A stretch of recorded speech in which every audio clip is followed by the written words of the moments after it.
ये नौबत क्यों आई? किसान और जवान आमने सामने क्यों हुए? और सबसे अहम सवाल, टकराव की ये स्थिति कब तक बनी रहेगी? 12 फरवरी की रात को केंद्रीय मंत्रियों के साथ किसान संगठनों की बैठक हुई। कुछ मुद्दे सुलझ गए, लेकिन कुछ मुद्दे पहले की तरफ उलझे रहे। ये ऐसे मुद्दे थे जिन पर न तो सरकार भरोसा देने की स्थिति में आ पा रही और न ही सीधे सीधे मना कर पा रही। सबसे पहले समझिए किन किन मुद्दों पर बात सफल हुई और कौन कौन सी मांगे विवाद की वजह बनी हुई हैं। सरकार कह रही है कि वो बिजली अधिनियम 2020 रद्द करने के लिए तैयार है, लेकिन एमएसपी को कानून बनाने पर पेच फंसा हुआ है।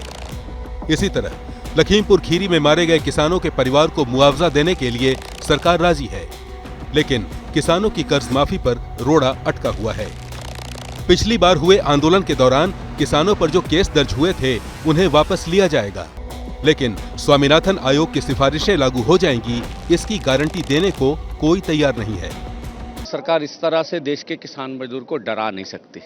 सरकार इस तरह से किसान मजदूर को हरा नहीं सकती। इस देश किसान मजदूर से चलते। देखिए, हमने कभी भी बातचीत का रास्ता बंद नहीं किया, लेकिन सब कुछ जो कुछ सरकार कर रही है उससे पहले ये सब हटाना पड़ेगा।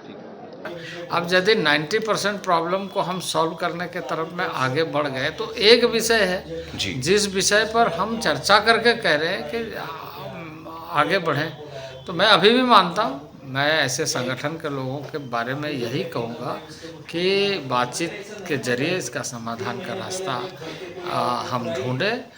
ऐसा भी नहीं है कि किसान अचानक दिल्ली कूच के लिए निकल पड़े। 6 फरवरी को सरकार के पास अपनी मांग भेजी थी। 8 फरवरी को चंडीगढ़ में केंद्रीय कृषि मंत्री अर्जुन मुंडा से मुलाकात भी हुई थी, लेकिन बात नहीं बन पाई। एमएसपी का मुद्दा ही ऐसा है कि सरकार कोई बड़ा कदम नहीं उठा पा रही। पिछली बार जब आंदोलन हुआ था तो एमएसपी पर कमेटी बनाई गई थी। संजय अग्रवाल को इस कमेटी का अध्यक्ष बनाया गया था। अब तक इस कमेटी ने 37 वर्कशॉप की हैं, जबकि 6 अहम मीटिंग्स हो चुकी हैं, लेकिन 1.5 साल बाद भी एमएसपी पर नतीजा कुछ भी नहीं निकला।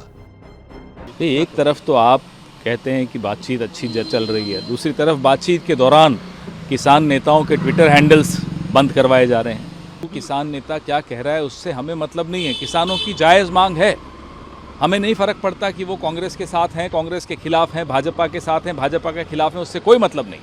भले उनके नाम के आगे संघ हो, उससे कोई मतलब नहीं। आज किसानों की एक मांग है, जायज़ मांग है, उन मांगों के साथ हम खड़े हैं।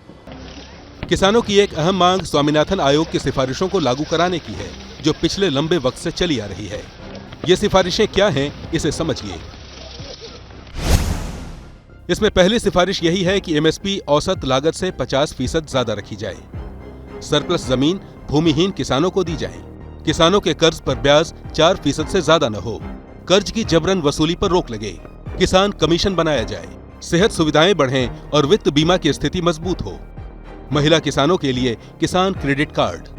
आपदा से निपटने के लिए कृषि जोखिम फंड बने। आत्महत्या रोकने के लिए उचित समाधान। कृषि को राज्य सूची से हटाएं, संवर्ती सूची में लाएं। देखिए, 2,84,000 करोड़ रुपया धान की खरीद की गई 10 साल में यूपीए के समय। मोदी सरकार के समय 12,14,000 करोड़ की हुई। उनके समय दलहन की खरीद की गई 1,936 करोड़ की। हमारे समय हुई 85,908 करोड़ रुपए की। उनके समय तिलहन की खरीद 10,261 करोड़ की, हमारे समय 34,000 करोड़ की। कुछ दिनों में लोकसभा चुनाव है, ऐसे में सरकार भी फूंक फूंक कर कदम रख रही है। लेकिन जैसे ही किसानों का आंदोलन शुरू हुआ, कांग्रेस फ्रंट फुट पर आ गई। ऐलान कर दिया कि केंद्र की सत्ता मिलते ही एमएसपी का कानून बनाया जाएगा। कांग्रेस पार्टी ये घोषणा करती है कि हम देश के किसानों को एमएसपी की लीगल गारंटी दिलाने के फसलों का व्यापक खरीद के साथ हमको एमएसपी खरीदने का किसानों का जो क्रॉप्स उसकी गारंटी हम देते हैं। इंडिया की सरकार आएगी तो हम एमएसपी की गारंटी हिंदुस्तान के किसानों को देंगे। जो स्वामीनाथन रिपोर्ट में लिखा है वो हम पूरा करके आपको दे देंगे। मुद्दा बड़ा है, सरकार के सामने चुनौती भी बड़ी है। ऐसे में वक्त रहते अगर कोई समाधान नहीं निकलता तो ये आंदोलन अपना असर भी दिखा सकता है।